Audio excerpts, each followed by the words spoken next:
Já te traíram? Já te abandonaram as pessoas que deveriam te amar mais do que ninguém no mundo? Já te tiraram algo que era seu por direito e você não conseguia entender por que Deus estava deixando aquilo acontecer? Hoje eu vou te contar a história de um homem que foi traído pelos próprios irmãos, vendido como escravo, acusado de um crime que não cometeu, preso e esquecido numa masmorra por anos, e que se tornou o segundo homem mais poderoso do mundo conhecido. Mas o mais impressionante dessa história não é a virada, não é o sucesso, não é o poder. É o que José disse para os irmãos que o destruíram quando finalmente os encontrou de novo. Essa é a história de José. E ela vai mudar para sempre a forma como você enxerga as traições, as injustiças e os momentos mais escuros da sua vida. Fica comigo até o final, porque o final dessa história é para você. Para entender José, você precisa entender a família em que ele nasceu. Jacó tinha 12 filhos, 12 de mulheres diferentes em uma família cheia de rivalidades, ciúmes e tensões. Mas entre todos os filhos, havia um que Jacó amava de forma especial: José, o filho da sua velhice, o filho de Raquel, a mulher que ele mais amava. E Jacó não escondia esse amor. Ele mandou fazer para José uma túnica de muitas cores, um presente que gritava para todos os irmãos: "Esse é o meu favorito." E os irmãos viram e odiaram. Mas não era só a túnica que os irritava. José tinha sonhos. Sonhos que ele, com a ingenuidade de um jovem de 17 anos, contava para todo mundo. Um dia ele acordou e foi até os irmãos e disse: "Ouçam o sonho que tive. Estávamos todos amarrando feixes de trigo no campo. De repente o meu feixe se levantou e ficou em pé, e os feixes de vocês vieram e se curvaram diante do meu." Silêncio. E então um dos irmãos disse com desprezo: "Você vai reinar sobre nós? Vai nos dominar?" E o ódio cresceu. José teve outro sonho. Dessa vez o sol, a lua e 11 estrelas se curvavam diante dele. Até o pai repreendeu: "O que é esse sonho? Eu, sua mãe e seus irmãos vamos nos curvar diante de você?" Mas a Bíblia diz que Jacó guardou essas coisas no coração, porque quando Deus planta um sonho em alguém, nem a rejeição da família consegue apagar. E então chegou o dia que mudaria tudo. Os irmãos tinham ido apacentar o rebanho longe de casa, em Dotã.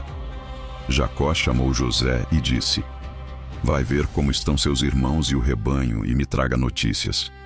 José foi, com a túnica colorida, com o coração aberto. Mas quando os irmãos o viram de longe, ainda antes de ele chegar, um deles disse: "Olha, lá vem o sonhador." E a raiva de anos explodiu naquele momento. "Vamos matá-lo. Vamos jogá-lo em uma cisterna e dizer que um animal selvagem o devorou. Aí vamos ver no que vão dar os sonhos dele." Matar o próprio irmão. Rúben, o mais velho, tentou salvá-lo. "Não derramem sangue, joguem-no na cisterna, mas não o machuquem." Ele planejava voltar depois e resgatá-lo. Quando José chegou, os irmãos o agarraram. Arrancaram a túnica das costas dele, aquela túnica que era símbolo do amor do pai, e jogaram-no dentro de uma cisterna vazia. E então sentaram para comer. Sentaram para comer. Enquanto o próprio irmão gritava por socorro lá embaixo, eles sentaram e comeram. Consegue imaginar esse nível de frieza? E enquanto comiam, viram uma caravana de mercadores ismaelitas passando a caminho do Egito. E Judá disse: "O que lucramos se matarmos nosso irmão? Vamos vendê-lo aos ismaelitas.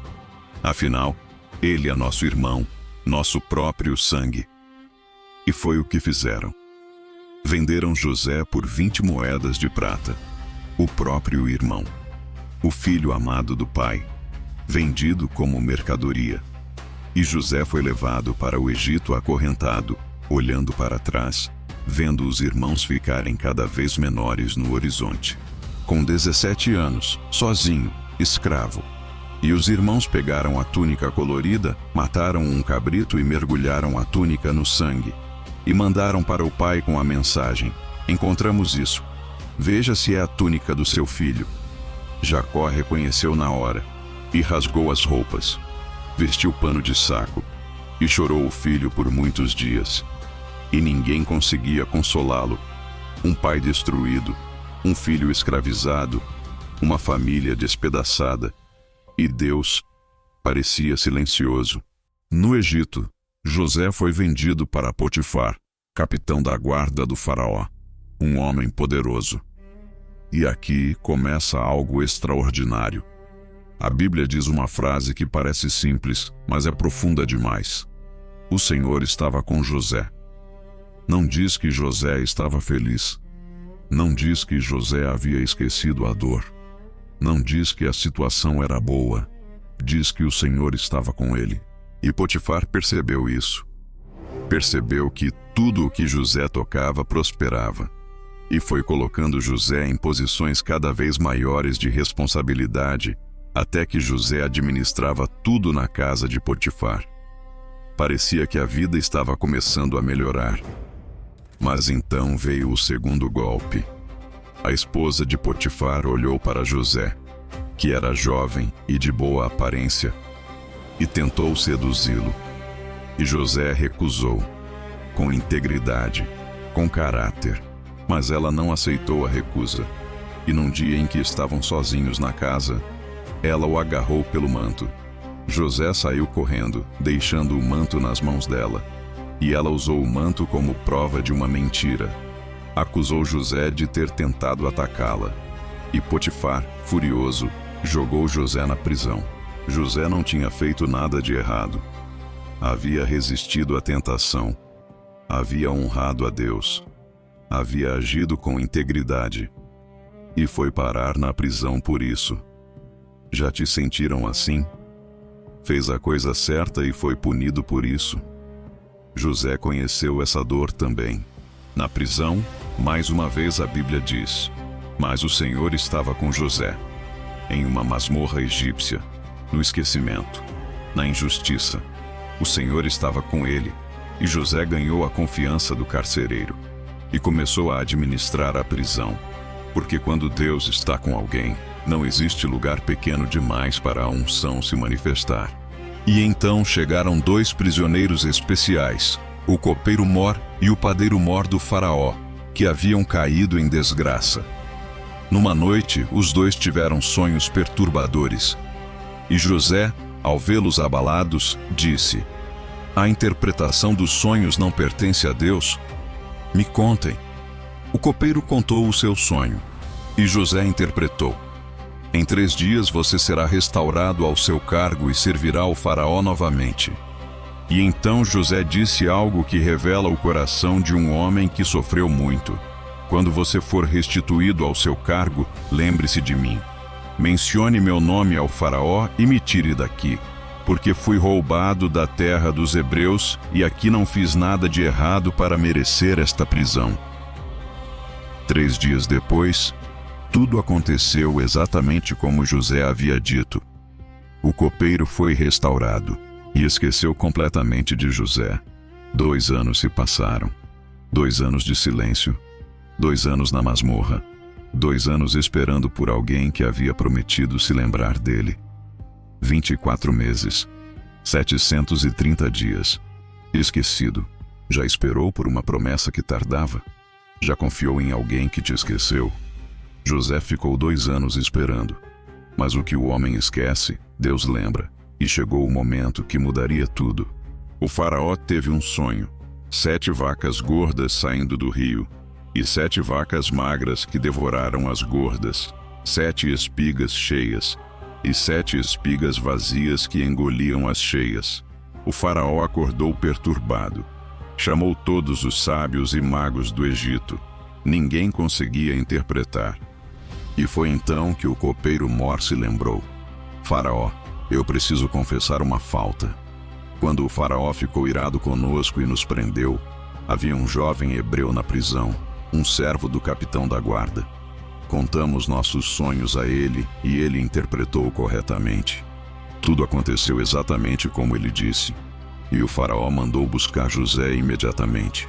José se barbeou, trocou de roupa e foi levado da masmorra para diante do homem mais poderoso do mundo.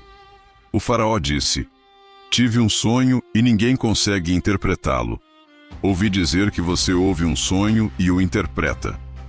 E José respondeu com uma humildade extraordinária para alguém que havia sofrido tanto: "Não sou eu, mas Deus dará ao faraó uma resposta favorável." Não era sobre José. Nunca foi sobre José. Era sobre Deus. E José interpretou: 7 anos de grande abundância virão sobre o Egito, seguidos de 7 anos de fome devastadora. E então José deu ao faraó um plano completo de como salvar o Egito. O faraó olhou para José e disse algo que ficou registrado para sempre: "Existe alguém assim, em quem habita o Espírito de Deus?" E virou para os seus servos e disse: "Já que Deus te revelou tudo isso, não há ninguém tão sábio e perspicaz quanto você. Você ficará a cargo da minha casa e todo o meu povo obedecerá às suas ordens. Somente no trono eu serei maior que você, da masmorra ao palácio, em um dia." O mesmo homem que havia sido vendido como escravo por 20 moedas de prata, agora recebia o anel do faraó, vestes de linho fino e uma corrente de ouro ao pescoço. Tinha 30 anos. 13 anos depois de ser jogado na cisterna pelos irmãos. Deus não tinha esquecido. Deus estava construindo. A fome chegou, exatamente como José havia dito, e se espalhou por toda a terra, inclusive pela terra de Canaã, onde Jacó e seus filhos viviam. Jacó ouviu que havia grãos no Egito e mandou os 10 irmãos mais velhos comprar suprimentos. Os irmãos chegaram ao Egito e foram levados diante do governador, diante de José, e se curvaram com o rosto em terra diante dele. José reconheceu os irmãos imediatamente, mas eles não o reconheceram. Como reconheceriam? Era um menino de 17 anos que haviam vendido. Agora era um homem de 30 e poucos, vestido com roupas egípcias, falando egípcio, com o anel do faraó na mão. José se lembrou dos sonhos, os feixes se curvando, as estrelas se curvando, tudo estava se cumprindo. E José teve que se virar para não deixar os irmãos verem que estava chorando. José os testou, fez perguntas, acusou-os de serem espiões, prendeu Simeão como garantia e mandou os outros voltarem e trazerem o irmão mais novo, Benjamim, o único filho de Raquel que havia ficado com o pai. E quando os irmãos conversavam entre si, sem saber que José entendia, ele ouviu um deles dizer: "Com certeza estamos sendo punidos por causa do que fizemos com nosso irmão. Vimos como ele ficou angustiado quando nos suplicou e não demos ouvidos. Por isso veio sobre nós esta angústia." José precisou sair da sala e chorou. Na segunda visita, Benjamim veio junto. E quando José viu o irmão mais novo, o filho da mesma mãe, teve que sair novamente para chorar. E então chegou o momento mais poderoso de toda a história. José não aguentou mais segurar. Mandou todos os egípcios saírem da sala. Só ficaram ele e os irmãos. E começou a chorar tão alto que os egípcios do lado de fora ouviram. E disse: "Eu sou José. Meu pai ainda vive?" Os irmãos ficaram paralisados, sem conseguir falar, apavorados. E José disse: "Cheguem perto de mim." E eles se aproximaram. "Eu sou José, seu irmão, que vocês venderam para o Egito. Mas agora não fiquem perturbados nem com raiva de vocês mesmos por terem me vendido, porque foi para salvar vidas que Deus me enviou à sua frente. Não tem perdão assim no mundo. Um homem que sofreu 13 anos por causa dos irmãos, e quando tem todo o poder para se vingar, escolhe o perdão. E não só o perdão, ele os abraçou, chorou sobre o pescoço de cada um deles e mandou buscar o pai. Anos depois, quando Jacó morreu, os irmãos ficaram com medo, com o pai morto, José agora poderia se vingar livremente. Foram até ele, se jogaram aos seus pés e disseram: "Somos seus escravos." E José chorou ao ouvir isso. E disse as palavras que definem toda essa história. As palavras que chegam até você hoje, milênios depois. Não tenham medo. Eu estou no lugar de Deus.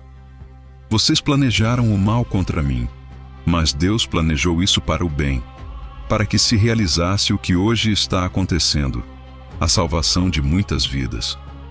Vocês planejaram o mal, mas Deus planejou para o bem.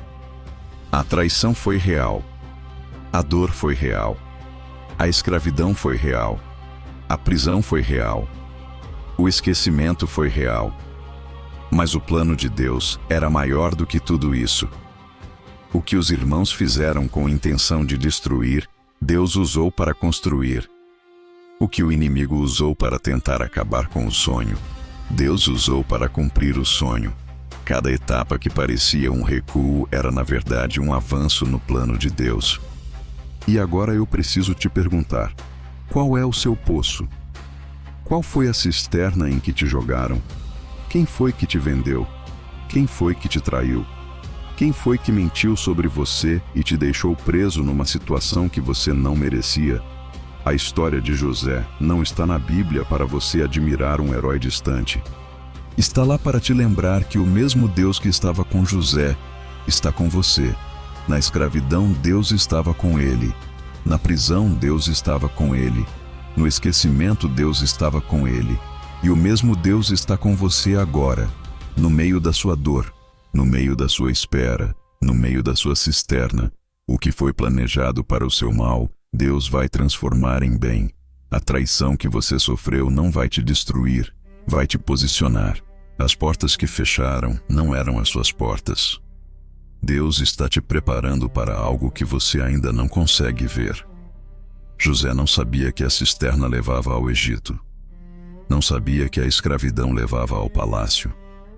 Não sabia que a prisão levava ao trono. Ele só sabia que Deus estava com ele. E é isso que você precisa saber hoje. Deus está com você. E o que ele prometeu, ele vai cumprir. Se essa história tocou o seu coração, compartilha agora com alguém que está dentro de um poço. Alguém que foi traído. Alguém que está esperando. Sua atitude pode ser a palavra que alguém precisava ouvir hoje. Deus te abençoe.